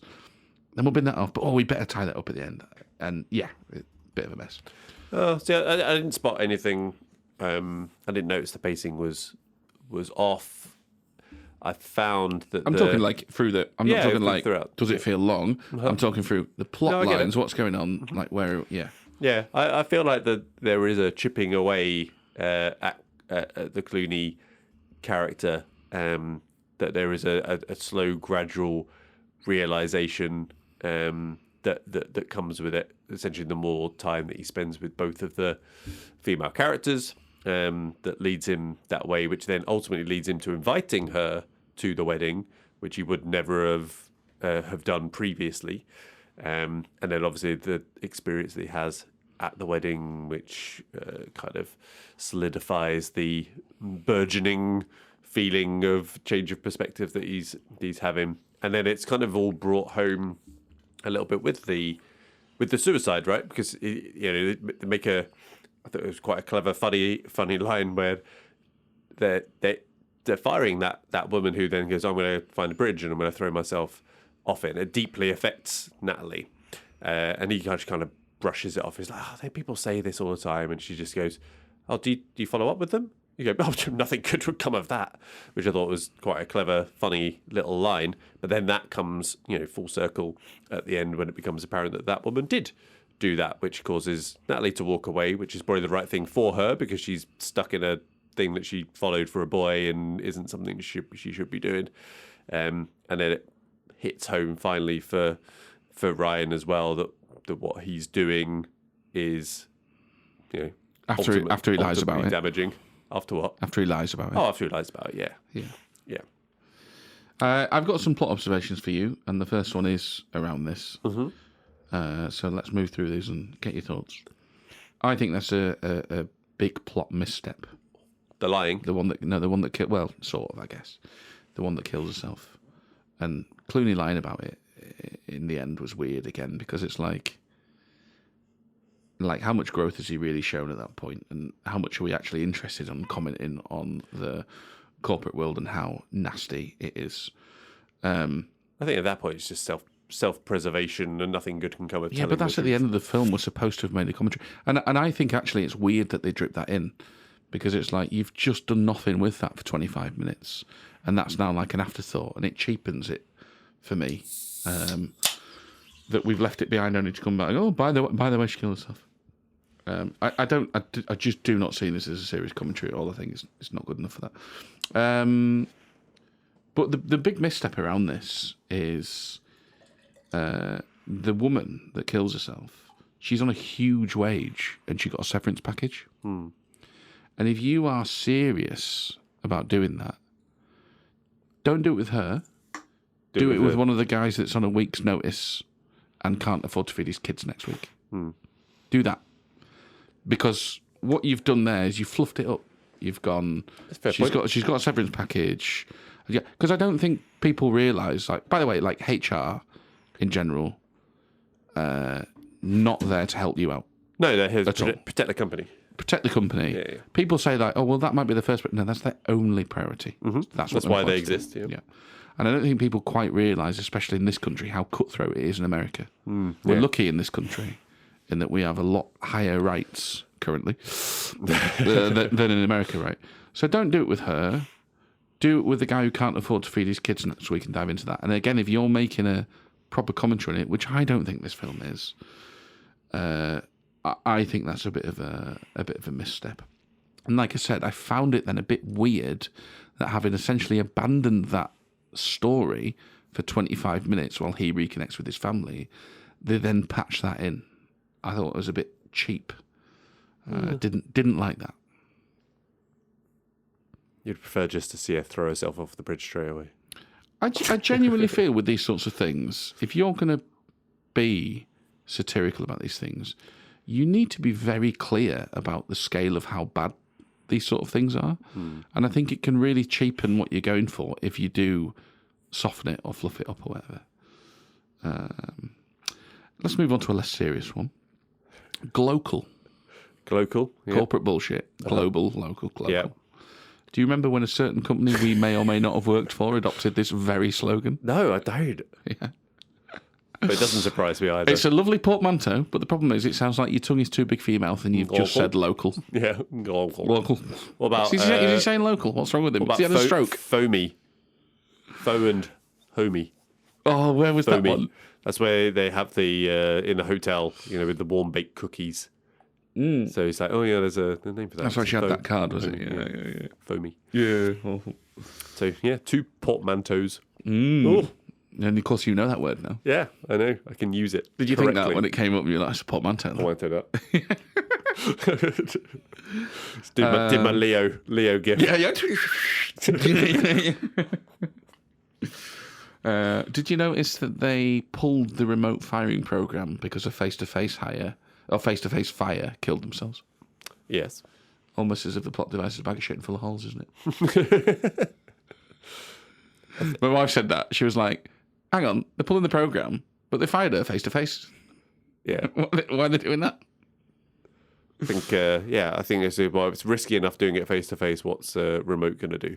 That was the view there. Yeah, that's the view there. Mm-hmm. Did you enjoy them breaking into an empty school and then sitting down to watch a basketball match in full flow? That's a sports hall, different building. A different building, was it? Of course. Was it? Yeah. Yeah, you have the classroom, and then they've got the gym, separate building. That. Okay. It's a weekend, so they'll be playing sports on a weekend. Makes perfect sense. Do Americans really say, why don't you rub one out, unironically? What did they say that? By text. Why don't you rub one out? I'm not sure that was without irony. No. They're like sexting. Yeah, I know, yeah. Why don't you rub one out? Yeah. And she says, like, way ahead of you. I will if you will, and they go, way ahead of you. So next time, call me. Yeah. Yeah, because that to me, that's a funny thing to say because it's so crude. Yeah, but I think it was. No, not in that, not in the film. No, and I think that begs the question: is that actually a chat up line in America? Well, let's try it. Yeah. What about this one? Why is it a surprise to Kendrick that Clooney wrote her a letter of recommendation?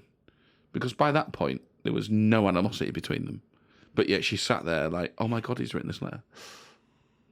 I guess it's nice to act surprised rather than smug. No, it's because it's shit, mate. Wrong answer. Oh, this one. Imagine applauding someone who clocked up 10 million air miles. Blech. Yeah, well done. Yeah. I think that's immeasurably worse than applauding the pilot. Yes. Yeah. Because he's just doing his job. Yeah. What are you, richer than me? Mind you, he was in business class, so they probably love that shit. Yeah, it's true. And they probably spit on the pilot on the way out anyway. Yeah. Land the smoother next time, you peasant. Yeah. So, yeah. Oh, on that, right. When I was in Amsterdam. Have you remembered your prostitute story? No, I haven't remembered the prostitute story. We did a boat trip around the canals at night. So, obviously there's loads of Christmas markets at the moment, but there's also like this light installation, like these artworks that have been commissioned around the city. And the boats take you around the canals and you see them all on there. Very good. Liked it a lot. We had a nice time. Now, when we booked our tickets, we did it through like Viator or Get Your Guide or something like that. It was it's all inclusive, you get like unlimited drinks and snacks and stuff like that. So we get on the boat and we sit up at the front or whatever. And it turns out there are other classes of ticket. No. Which I didn't know about. So we'd got on first, so they give us these little wristbands. Oh, yeah. And then it dawned on us that we're the only ones on the boat wearing these wristbands. Did you get spat on? Well, this is it. I've never felt so dirty in my life. So he's like, put this bucket of beers and wine and everything out, and he's like, oh, you guys, you just take whatever you want. And he's going around everyone else, do you want this? And it's like, no, I don't want to pay £3 for a Heineken, thanks, mate. For a can of Heineken. Nobody else is having a drink because they don't want to pay for it, and we're sat there like, oh God, don't look at me. I mean, it didn't stop me putting away 6 cans, but that's not the point. Yeah, but you paid for it. Well, exactly, I paid for it. Go on, get your money's worth. But there's this plate of bloody cheese there, and it's like in front of people, and it's like, oh, do you want some cheese? You were throwing food to the peasants? No, I just let them eat cake. I just tried not to look at them in the eye as I lorded it up over them. The tickets were expensive either, so God knows how cheap. Did they bow when you walked along? Or no, I felt awful. It Anyway. My last note is a positive one. Oh, yeah. I think the pictures for the honeymoon, for the wedding, for the happy couple, You like that as an idea? I think that's a lovely idea. Yeah. I think that is, when you go somewhere and you bring someone back like a fridge magnet from a place. Sure. I think that's a very, very nice version of that sort of thing. Yeah. And you could Photoshop it, but I think it's a lovely idea that you then know that somebody's gone to the trouble of taking your photo and doing that. Yeah, very personal gift. I like that a lot. There you go. We can do that for your next marriage. Yes. It's coming. Fucking hell. It's not coming. Nobody else will marry me. It's true. Cool. You got anything else on the plot? No. Alrighty.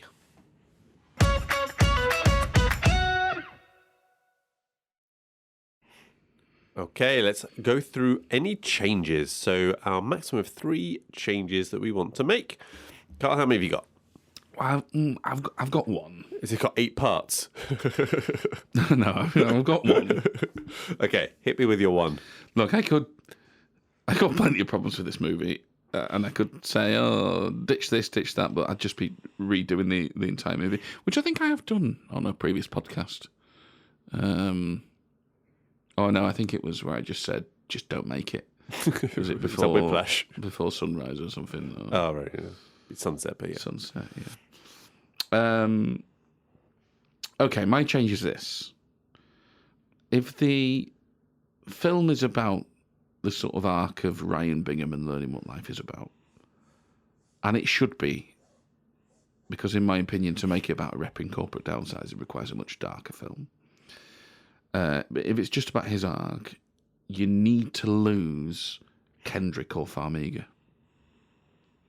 You need to lose one of those characters, right?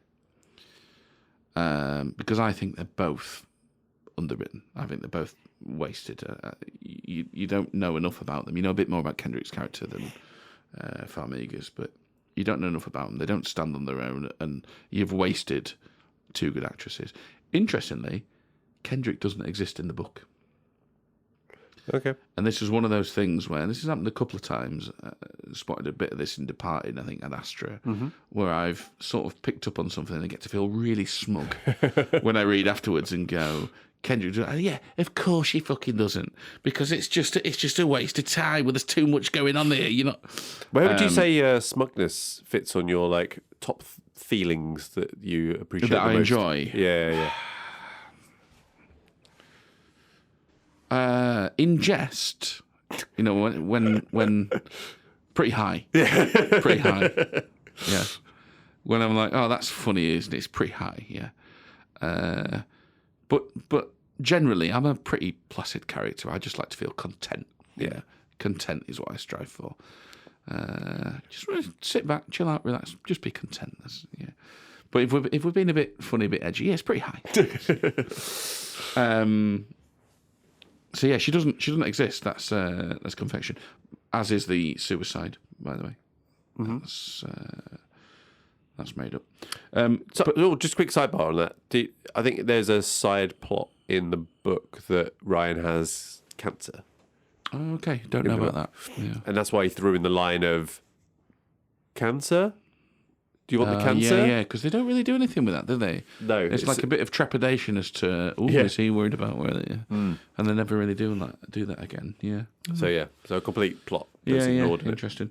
So I think you don't need either of those, because they both have their own shit going on, which we find out about Farmiga's character at the end because she's married. And obviously we find out earlier with Kendrick's character because she's been dumped and whatever.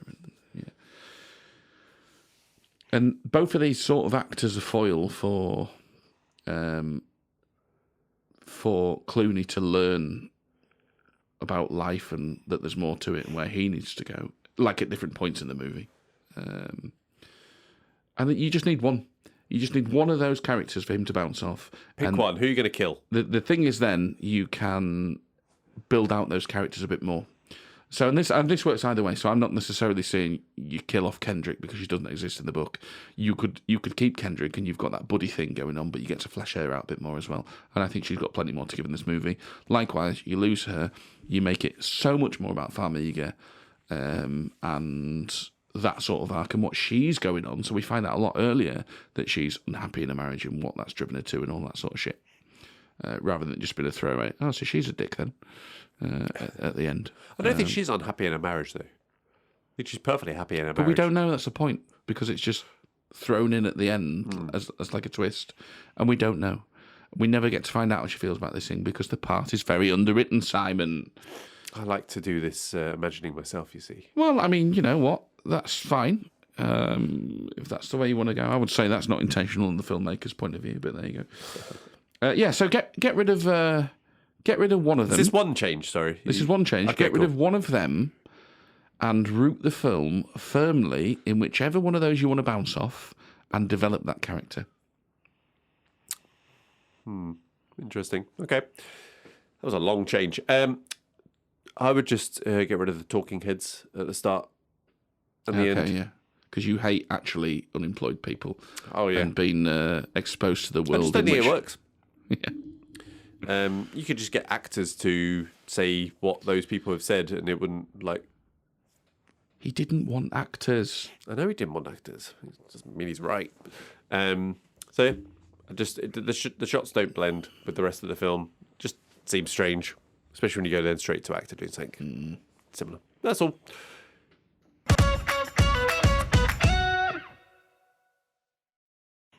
Okay, let's move on to This Is Why You're Wrong. So this is our closing statement from each of us. Last chance to movie the needle. So, do you want to go first or second, Carl? Well, I haven't moved your needle, so let's go first and get it out of the way. I do think this film is a bit of a missed opportunity. It's got a really strong cast, actually. If you look at... it goes deep. It does go deep, yeah. And it could have been slick and smart. I think there are only a couple of moments where it really gets to that. And honestly, I think it feels pretty sterile or muddled instead. It's kind of interesting that you picked up on a couple of things like the generational struggle that completely passed me by.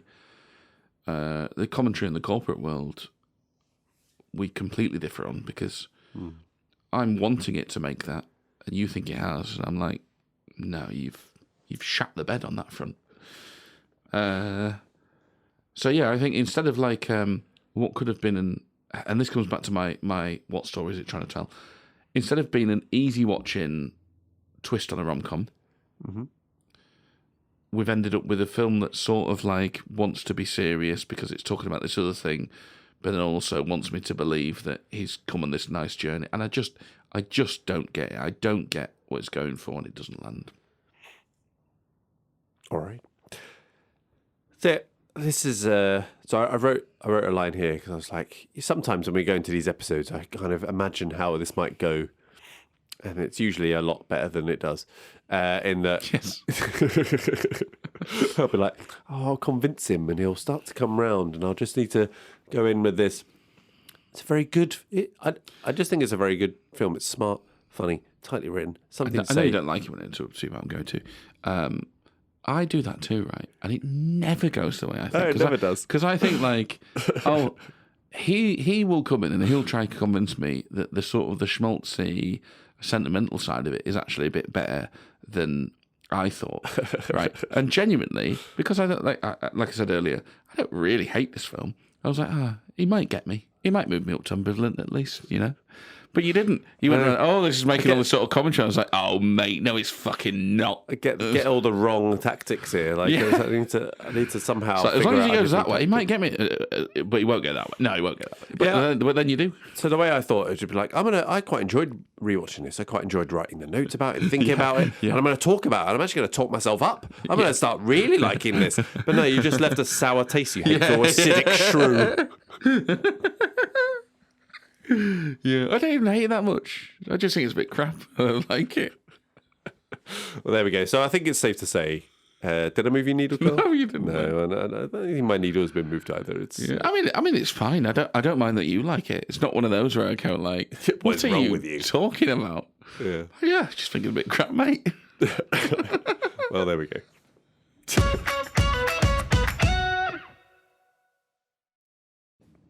All right, let's finish things off with the data.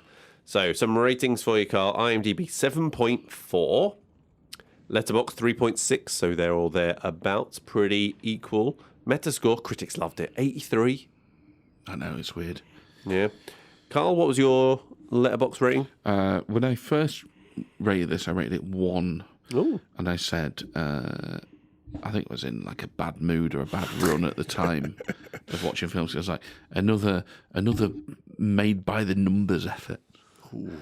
Like, you know, they've just plugged a star in and to a degree, like I do stand by that's a bit of what they're doing. But then, you know, like I said, you read about Reitman's comments and you think, no, he is going for something else. He's just shit at it. I do think any director, though, even if they have just made a by-the-numbers thing, they won't tell you they've made a by-the-numbers thing. They'll be trying to put anything across anyway, so you can't trust what they say. I think a lot of people have consumed it like that, though, because it's short enough and it looks good enough for you to go, oh, the latest George Clooney film, oh, that'll do. Oh, and I quite like Anna Kendrick. So I think a lot of people have consumed it. I think I'll go higher than 1 this time because the production's fine. I don't know, 1.5, maybe 2, I don't know. 1 point, something like that. Fair enough. I don't think there's a lot going on there, I have to say, though. I went for a solid 4. That's way too high. It's absolutely I was crazy. bordering on a really like on the rewatch. I think crazy. it was. I think I maybe upped that from originally watched it at 3.5, and it just up to half a star on rewatch. Nominations: 6 Oscar noms, which we've kind of already mentioned, but it got a nomination for Best Picture, lost out to The Hurt Locker. Not seen it. No, I have. Yeah. And Jeremy Renner. Did you get a Bigelow as you've just mentioned? Well, so yeah, we don't mind there's a link Bigelow. there. Yeah. She was. She won it for director as well. This was also nominated for director. First female winner in It's disgusting. 2009 or 2010, whatever it was that it would have been awarded. Obscene. Lead actor, so Clooney lost out to Jeff Bridges in Crazy Heart. Not seen it. No, not seen it. I think he's like a country singer or something in that. Both supporting actresses nominated and lost out to Monique in Precious. Not seen. No, I've not seen Precious either. Director, we've talked about with Catherine Bigelow, and then adapted screenplay, again lost out to Precious, which was the first African-American winner of an adapted screenplay in 2010. Yeah, also disgusting. But there. Anyway. Well, of course, with all those things, it speaks to the opportunities, doesn't it, rather than the talent. Indeed. You know. Indeed. Okay, Carl, rewatchability. Where does this sit on your rewatchability So scale? here you go. Meh. Oh, meh. Yeah, Interesting. meh. Because length. Yeah, length. It's cinematic mush, but that's fine, you know. And like I said earlier, if this was for 2 hours, people would go, oh, God, it's boring, this. It's a dud. Yeah, but it's a meh. I think yes, just because it's... I enjoyed it, and I think it's got the funny dialogue thing. And I think even if you know what's coming with the little sort of subversion at the end, I think it's still worth the journey on the rewatch. Best scene. Yeah, I like the he broke up with you by text when they're both sitting her down after her outbreak. Yeah, fun scene. Yeah, that is good. Where she's alluding to how much older the Vera Farmiga character is. She's just basically just eye rolling at her. Yeah. I like the initial flirting in the bar with the loyalty programs, the foamy, the concierge key. You know, oh, what is this? Carbon fiber? Oh, graphite. How many miles you got? Is it this big? Is it this big? I liked all that. But the scene I'm picking is the J.K. Simmons firing scene, where Ryan really shows off his skill and shows how good he is at his job versus Kendrick's character, who is being a bit useless with the purpose of the thing. I don't know if you're supposed to take that scene that way. Why? Well, is that about him showing some growth and genuinely caring about J.K. Simmons? No, this is right at the start. That's not at the start. Yeah, it's quite. Yeah, it's pretty much. It's one of the first things that he takes her to. Yeah, we'll put a pin in that. We'll see where he starts to. We'll see at what point in the movie he encourages him to become a chef. Gives it a go. She has a go and starts saying like, studies show that. One of my problems with, I was saying like the characters flipping between, do they feel this, do they feel this? There's a scene earlier, isn't there, where Anna Kendrick is like, she's annoyed at somebody for having a tantrum. Yeah. And then she's like, oh, for the love of God, let me do the next one. And then, of course, it's the woman who... No, it's not the woman who kills herself. It's the bloke who's in the thing next door. Or is it the woman who kills herself? I can't remember. But my point is she has too many of those. There's no clear arc for her. It's like, one minute she's like, she gets it, and the next minute she's like, no, fuck it, corporate world. I love the corporate world. She's like a super keen, ambitious little thing though that wants to. Yeah, but she flips back and forth. It's human nature. People do flip back. Yeah, and but forth. There's no discernible growth through them. It's like black and white rather than grey. There's no progression. Anyway, okay, I am going to challenge you later on the fact I don't think that is that early in the movie, the J.K. Simmons scene. I think that's quite early. Okay. Best quote. Why don't you rub one out? You like that one? Yeah. Well, it's the only thing that stood out for me. Really? Because, yes. So in the J.K. Simmons scene, he's like, "Hey, asshole, aren't you supposed to be consoling me?" I like that. I like the "I'm like my mother, I stereotype." It's faster. Yeah, that one's okay. Yeah. Oh, SRC Putt on Bluesky. I put out a little message asking for people's favourite quotes. They went with the "Are you angry with your computer? I type with purpose." Yeah, that's okay. Yeah. But my favourite bit was where Anna Kendrick's broken up with her boyfriend and she goes on a bit of a bender, sleeps with that guy. And Clooney says to her, "So this morning, your new friend, did you wake him up for an awkward goodbye or did you just slip out and make him feel like a whore?" Yeah, if you like. And there's also, "You're a parenthesis." I'm a parenthesis? Mainly because I just really like the word parenthesis. Yeah, fair enough, yeah. Favourite character? Farmiga is the most interesting. And I say that knowing full well I've called her character absolute shite. I did actually, weirdly, I did find this really difficult to pick. But it is just because Farmiga's, I think, giving the best performance in the movie. Yeah, I think I came to a little bit of a similar thing. And the favourite character was like, well, I rule out the main character. So that's difficult. The Anna Kendrick character, it's all right. The Vera Farmiga character I'd probably go for, I think, on reflection. But then, you've talked about this, and then maybe the character itself is more the performance I'm rewarding there, not the character. But then that means you're going to have to pick Danny McBride's thing, which is as fucking black and white as they come. Was like, oh, he's the dumb, like, Uncle Eddie of the movie. I think I have to go for Anna Kendrick character. Yeah. But yeah. All right. Tearjerker. Yeah, I've gone for meh. Well, mate, I'll go at literally anything. So I can't remember what it was in that third act, but yeah, same. Yeah, meh. Yep, same meh. Jerker. Yes. Lovely behind and side boob from Vera Farmiga. What incredible shape she's in. Not her. Absolutely not needed. Added nothing. Not her. Not her. That's a shame. Body double. She was just recovering from a pregnancy. That's not the right word. Yeah. She'd just been pregnant. So that was a no-go for her. Which, it begs the question. Yeah, they were so desperate to get it in. Yeah. You'd like, could you do this? No. Oh, we'll just get some other bird to do it then. It's It just didn't add anything. Probably doesn't need it then, does it? It just did not add anything. Because it was just like plopping down on the bed, right? Yeah. Like a rear shot. Yeah. Literally a rear shot. Like you can imply they've just had sex without her needing to be it's naked. called having the covers up around you. Yeah, clearly wasn't naked. With a leg curled around, naked leg. That's all you need. Very bizarre. We do sound like shrews. Like shrews. Well, it's not that. It's just literally, why do you need to do that? Prudes. That's the word I was looking for, not shrews. Shrewds. That's different, isn't it? All right. We move on to our top three. Top three, George Clooney, which we're pretty sure we haven't done yet, because we haven't done a George Clooney film yet. So when I was looking down the list, I was like, no, we've not done it. I think we've talked about some of these movies that I'm going to talk about because we've talked about Brad Pitt. Yeah. And that's where I was getting confused. All right, you got any you want to mention, just missed outs?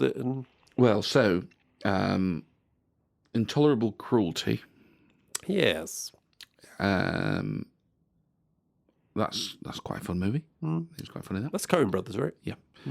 It's one of those, though, that plays much more straight down the line. Yeah. Like, obviously, it's still a sort of a comedy and it's silly, but like they're not being weird for the sake of being weird. Yeah. And then I've got two films which I enjoyed, but I haven't seen in so long. I couldn't. Yeah. I couldn't reasonably put them in my top 3. From Dusk Till Dawn? No, that's not. That doesn't make the cut, mate. No. Syriana and The American. Yeah, again, seen them both. Can't remember. Yeah. So, I mean, The American in particular, I remember being very fond of. It just needs a rewatch. And I go, oh, yes, yeah. But no, I can't quite put them in my top 3. What about you? Well, I've basically seen all of George Clooney's filmography, is what I came to realise. He's made 67 films. Yeah, not well. You've done all the Nespresso shorts. Yeah, I was looking at those. Yeah, but to the ones that are actually major releases, like I've seen the vast majority of them. Yeah. So The Ides of March, another one of those I've definitely seen, but couldn't quite place. Fantastic Mr. Fox, I'm a big fan of, but he's only doing a voice part in that, so I thought kind of cheating. Three Kings, again, one of an early films. Quite enjoyed that when I watched it, but that was like 25 years ago that I watched that, I'm sure. Same. Out of Sight, similar. I've got fond memories of it, but I can't remember the much details of it with Jennifer Lopez. And then From Dusk Till Dawn, again, watched that when I was a teen. I seem to remember liking it, but then it was Salma Hayek with the boobs out, so who knows? I mean, yeah. So I don't know. So my number 3 is Ocean's 11. Ah, interesting. My number 3 is Burn After Reading. Oh. Yeah, another Coen Brothers that plays a bit more straight down the line as comedy. Wait, is he in Burn After Reading? Like yeah. I think I can get a run in as his recurring line. Oh. Maybe I don't remember him in that. I remember like the Brad Pitt character and John Malkovich, but I don't remember the George Clooney one weirdly. Huh. Number 2 is this film, Up in the Air. Yeah, that's ridiculous. My number 2 is The Perfect Storm. Oh, yeah. Solid, popcorny, good stuff. Number 1 is Gravity. Not seen it. Oh, it's good. Ocean's 11. Number 1. Yeah. Number 1. Ocean's 11. Yeah, it's good. I do want to rewatch Ocean's 11. I remember enjoying it a lot. But again, suffers a little bit from time I've seen it. You got anything else, Carl? Nope. Okay, then that is all we've got. So if we move the needle for you, or even if we didn't, please rate us, follow, subscribe, leave a shitty comment, and give us a 5-star review wherever you are listening. It really does offset the emissions of the algorithm and gets out there to a larger, more eco-friendly audience. Our Bluesky, Instagram, and Twitter is MTN MoviePod. Our YouTube channel is at Movie the Needle. You can also find our page on Facebook and some occasional TikToks at movie.the.needle. All details are in the show description, so please follow and comment and subscribe wherever you are. So from me and Carl, it's goodbye. You've got to stop getting bogged down by these comments, mate. Well, I'm going to go speak to Pink Door Coffee Shop to see if they can convert my loyalty card into a graphite barista card. Special perks in exchange for free advertising.